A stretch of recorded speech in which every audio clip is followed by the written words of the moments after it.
자, 이번 시간에는 최쌤이의 자격증 강의, 그중 폐기물 파트를 진행해 보도록 하겠습니다.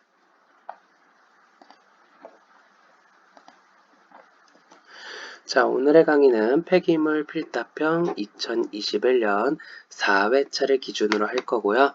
모든 폐기물 필답형은 총 18문제가 나왔지만 그 문제 중에서 모든 것을 다루진 않고 대표적으로 6가지를 현재 영상에 담아두도록 하겠습니다.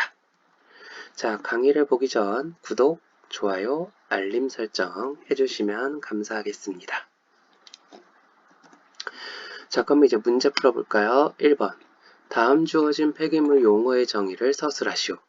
쓰레기 예치금 제도, 쓰레기 종량제 제도, 님비 현상이 있습니다. 자, 먼저 각각의 답을 좀 본다면 쓰레기 예치금 제도라고 하는 것은 키포인트를 좀 미리 줄을 쳐봤는데요. 회수, 재활용이 용이한 제품을 제조 및 수입업자에게 해당 제품의 처리 실적에 따라 예치 비용을 반환해 줌으로써 쓰레기의 재활용이 촉진될 수 있도록 하는 제도이다. 즉, 이 말은 다시 말해서 우리가 어떠한 결국 사용한 물품들은 언젠가는 쓰레기가 될 겁니다. 그러면 이러한 제조나 수입업자에게 내가 폐기물을 처리할 때 일부의 처리 비용 중 회수나 재활용 실적에 따라서 그 비율에 따른 비용 일부를 주게 된다면 다음에도 물품을 제조하거나 수입할 때 최대한 재활용이 원활하게 될 수 있는 제품을 위주로서 선별해서 갖고 오겠죠. 그렇기 때문에 재활용이 훨씬 더 잘 이루어질 수 있도록 할 수 있는 제도입니다. 이제 쓰레기 종량제 제도란 어떠한 특징이 있느냐? 발생량에 따라 금액을 부과하는 제도, 즉 대표적으로 종량제 봉투 크기에 따라서 봉투 가격이 다르죠. 바로 그 이유는 그 크기만큼 쓰레기를 버릴 거라는 것을 예상할 수 있기 때문에 처리 비용을 미리 소비자에게 지불하도록 하는 방법입니다. 그래서 발생량에 따라 금액을 부과하는 제도로서 발생량 자체를 줄이기 위한 목적으로 실시하고 있다. 즉 계속해서 비용이 추가적으로 발생한다면 그 비용이 아까워서 특히 우리는 그 쓰레기 봉투 사는 비용 굉장히 아깝다라고 보잖아요. 그래서 이러한 발생량 자체를 줄일 수 있는 목적을 가질 수 있다라는 거고요. 님비 현상은 요 모든 내용이 키포인트니까 따로 줄이 없습니다. 지역 이기주의 현상으로 자신의 거주지 근처에 혐오시설을 두지 않으려고 하는 현상이다. 이 세 가지 내용 쓰셔야 되겠죠. 그 다음에 2번 완성화된 대비, 줄여서 휴머스라고 부르는데 특징 세 가지를 쓰시오. 자, 대표적인 특징을 보도록 하겠습니다. 첫 번째, 병원균이 삶화돼서 거의 없는 안정한 유기물이다. 즉 다시 말해서 퇴비로 사용할 수 있다라는 거예요. 그 퇴비라는 기준만 알아두셔도 충분히 가능하겠죠. 그렇기 때문에 4번 토양 계량제로 사용하기 적합합니다. 그 다음에 2번 실제로 완벽하게 계량된 토양 계량제, 즉 휴머스는 악취가 없고요. 그 다음에 색은 짙은 암갈색, 거의 검은색 덩어리처럼 보일 수가 있습니다. 그 외에는 양이온 교환 능력이 좋고 탄질비라고 해서 탄소와 질소의 비, 즉 줄여서 우리가 CNB라고도 부르게 되는데요. 그래서 이러한 비율 전체적으로 보면 낮다. 즉 다시 말해서 우리가 휴머스에는 질소 함량분이 훨씬 더 높다라는 것을 알 수가 있습니다. 그 다음에 3번 소각로 내에서 다이옥신을 억제할 수 있는 방법을 서술하시오. 자, 대표적으로 5가지가 존재하는데요. 아마 실제 문제에서는 3가지 정도 쓰라고 했을 겁니다. 자, 다이옥신을 억제하기 위해서는 이 내용을 줄줄이 외우는 게 아니라 키포인트를 알아두셔야 돼요. 다이옥신은 잘 녹지 않아요.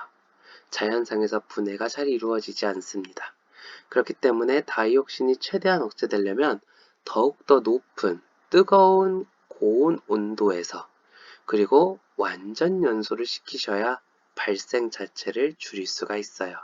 그러면 고온과 완전 연소라고 하는 것을 어떻게 분류해서 썼느냐가 바로 1번부터 5번까지의 내용인데요. 자, 1번을 보게 되면 고온 상태를 유지한다. 똑같은 말이죠. 2번, 연료와 공기를 적절하게 혼합시켜 완전 연소를 유지한다. 같은 말이죠.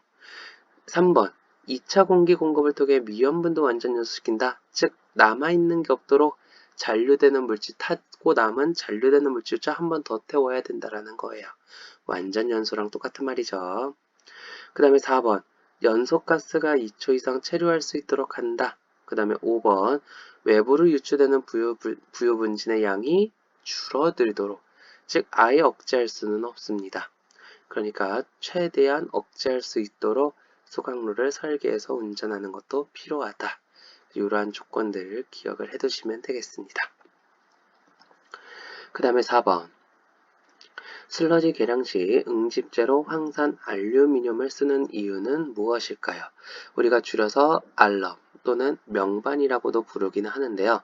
결국 사용한다라는 것은 그만큼 다른 응집제에 비해서 장점이 있다라는 거겠죠. 그러면 대표적으로 우리가 보통 어떠한 거를 특징적으로 많이 쓸 때는 가격이 비싼 건 많이 못 쓰잖아요. 그런 걸 보게 된다면 2번 가격이 저렴하다. 1번 독성이 따로 없습니다. 대량 투입할 수 있어요. 그 다음에 3번 이 자체는 고체 상태의 약재로서 얘네들이 그냥 그대로 보관한다고 해서 부식성이 따로 있는 건 아닙니다. 그래서 취급 자체가 어렵지 않아요. 그 다음에 4번 따로 결정 물질을 만들거나 금속과 결합해서 착색을 일으키는 물질이 아니기 때문에 시설물을 따로 더럽히진 않습니다. 그 다음에 5번 당연하게도 대부분의 물질 제거 시에도 효과가 있으니까 많이 쓰겠죠. 이러한 1번부터 5번까지 특징 알아두시면 되겠네요. 그 다음에 5번 중금속 유해 폐기물 전환 방식과 분리 방식 3가지씩을 쓰시오. 자, 이거는 간단하게 중금속 폐기물을 전환시킨다.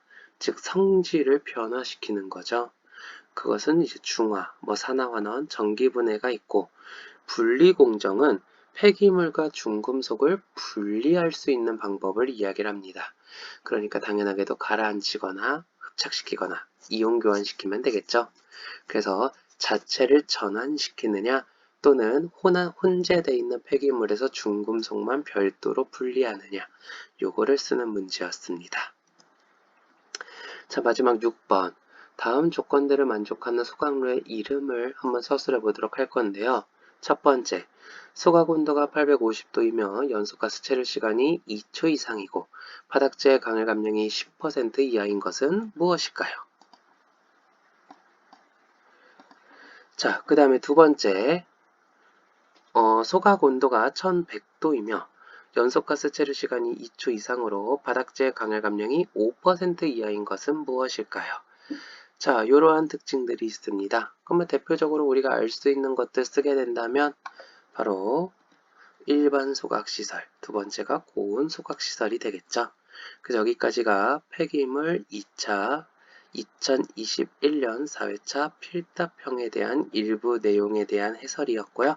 자세한 프리미 그 외 내용은 다음 영상 또는 라이브 강의에서 질문을 해주시면 되겠습니다.